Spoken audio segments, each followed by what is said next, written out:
Good morning प्यारे बच्चों। आज की ऑनलाइन क्लास में आप सबका स्वागत है।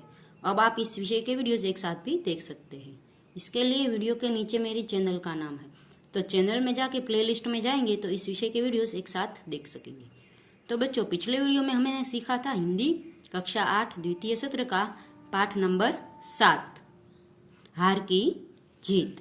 आज के वीडियो में हम इस पाठ का अभ्यास सीखेंगे। अभ्यास में सबसे पहला प्रश्न है, प्रश्नों के उत्तर दीजिए। तो पहला प्रश्न है, खड़क सिंह का हृदय परिवर्तन क्यों हुआ? तो उसका जवाब होगा, बाबा भारती ने खड़क सिंह से प्रार्थना की थी कि वह घोड़ा भले ही ले जाए, पर घोड़ा हथियाने की घटना किसी के सामने प्रकट ना करे। जिस तरह छल कपट करके उसने घोड़ा बाबा से छीना, उसे सुनकर लोग किसी गरीब पर विश्वास नहीं करेंगे। बाबा भारती के ये शब्द डाकू खड़क सिंह के कानों में गूंजते हैं। उसे लगा कि बाबा आदमी नहीं, देवता है। उन्हें अपनी हानि की नहीं, गरीबों के नुकसान की चिंता है। ऐसे उच्च विचार वाले पुरुष को धोखा देकर उसने अच्छा नहीं किया। उसे उनका घोड़ा लौटा देना चाहिए। इस प्रकार खड़क सिंह का हृदय परिवर्तन हुआ। दूसरा प्रश्न है, अब कोई गरीबों की सहायता से मुंह नहीं मोड़ेगा। बाबा भारती ने ऐसा क्यों कहा? तो उसका जवाब होगा, खड़क सिंह ने गरीब और अपाहिज बनकर बाबा भारती को धोखा दिया। उन्हें डर था कि इस घटना का पता चलने पर लोग गरीबों, दीन दुखियों और अपाहिजों पर विश्वास नहीं करेंगे। लेकिन खड़क सिंह जिस शाम को बाबा भारती का घोड़ा ले गया, उसी रात को वह उसे बाबा के अस्तबल में बांध गया था। अब खड़क सिंह की धोखेबाजी की बात फैलने का डर नहीं था, इसलिए बाबा भारती ने यह वाक्य कहा। तीसरा प्रश्न है, यदि बाबा भारती की जगह आप होते तो क्या करते? तो बाबा भारती की जगह अगर यदि हम होते तो हमें क्या करते, वो हमें लिखना है। जैसे खड़क सिंह आपको कहता है कि वो आपका घोड़ा ले जाएगा और आप क्या करेंगे, ये आपको लिखना है। जैसे लिखा है मैंने, यदि बाबा भारती की जगह मैं होता तो थाने में जाकर यह शिकायत लिखवाता कि डाकू खड़क सिंह से मुझे खतरा है। वह मुझे धमकी दे गया है कि वह मेरा घोड़ा मुझसे छीन ले जाएगा। उसकी धमकी के कारण मैं 24 घंटे भयभीत रहता हूँ।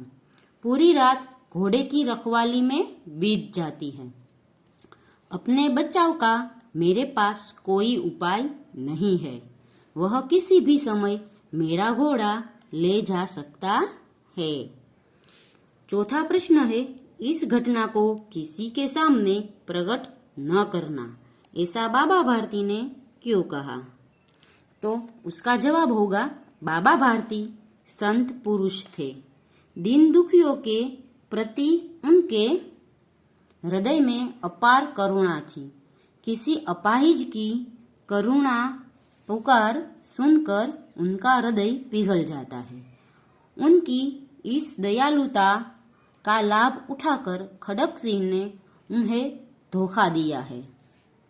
बाबा भारती को लगा कि अगर खड़क सिंह की इस धोखेबाजी का पता लोगों को चल जाएगा तो वे किसी गरीब या दीन दुखियों पर विश्वास नहीं करेंगे, फिर कोई किसी अपाहिज की मदद नहीं करेगा। यही सोचकर उन्होंने खड़क सिंह से उनकी धोखेबाजी से घोड़ा लेने की बात किसी को प्रकट न करने के लिए कहा। दूसरा प्रश्न है, मान लो आपके गांव में बैंक लूट गई है। लूट किस गलती के कारण हुई होगी? लुटेरे कौन हो सकते हैं? इस घटना का अनुमान लगाएं। लूट या चोरी से बचने के लिए क्या क्या सावधानी रखनी चाहिए? अपने दोस्तों के साथ चर्चा कीजिए। तो ये सिर्फ चर्चा करनी है, लिखना नहीं है। आगे है, परिच्छेद पढ़कर प्रश्नों के उत्तर दीजिए। तो यह एक परिच्छेद दिया गया है, इसके प्रश्नों के उत्तर हमें लिखने हैं। तो यहाँ पर सोना नाम की एक हिरन की बात की गई है और उसमें से प्रश्न दिए गए हैं। पहला प्रश्न है, सही उत्तर पर सही का निशान लगाइए। तो पहला है, सोना हिरन का रंग कैसा था? तो सोना हिरन का रंग सुनहरा था। दूसरा है, मृग समूह किसकी आहट से चौंक कर भागा? तो मृग समूह शिकारियों की आहट से चौंक कर भागा। फिर है, रिक्त स्थान भरिए। तो पहला है, सोना अब तक अपनी शैशवावस्था भी पार नहीं कर सकी थी। दूसरा है, हरिण शावक की कथा को मिट्टी की ऐसी व्यथा कथा है जिसे मनुष्य को की निष्ठुरता गढ़ती है। फिर है, इन शब्दों के अर्थ लिखिए। तो आहट यानी चाप। फिर है, शैशवावस्था तो बचपन। फिर है, इन शब्दों के विलोम शब्द लिखिए यानी विरोधी शब्द लिखने हैं। तो लघु तो विराट या विशाल। फिर है, मानव तो हैवान। तो बच्चों, आज के वीडियो में हम यहाँ तक का अभ्यास सीखेंगे। अगले वीडियो में हम इसके आगे का अभ्यास और स्वाध्याय सीखेंगे।